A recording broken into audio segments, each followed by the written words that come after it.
சத்து மாவு எப்படி அரைக்கிறதுன்னு பார்க்கலாம் வாங்க. நான் வந்து கழுவி காய வச்சு வறுத்து அரைச்சேன். எல்லாத்தையுமே நீங்கள் மில்லட்லாம் வாங்கினீங்கன்னா ஒரு 28 ஐட்டம் நான் வந்து கழுவி காய வச்சு வறுத்து அரைச்சிருக்கேன். வெயிலில் கூட நீங்கள் நல்லா காய வச்சுட்டு ஒரு 2 மணி நேரம் காய வச்சுட்டு கூட ஒரு வறுத்துட்டு அரைக்கலாம். நான் வந்து நிழலில் தான் காய வச்சேன். அதனால் நல்லா வறுத்துட்டு அரைச்சேன்.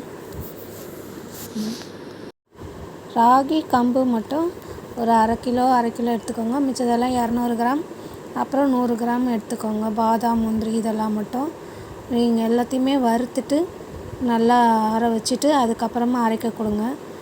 மில்லட்டில் மட்டும் நல்லா கழுவி காய வைங்க. ஏன்னா எல்லாத்தையுமே தூசி இருக்குது. புடச்சி மட்டும் கொடுத்து வறுத்து அரைச்சிடாதீங்க. எல்லாத்தையுமே க்ளீனாக கழுவிடுங்க. ஏன்னா அவ்வளோ தூசி இருக்குது மில்லட் அரிசியில் மொத்தமாகவே.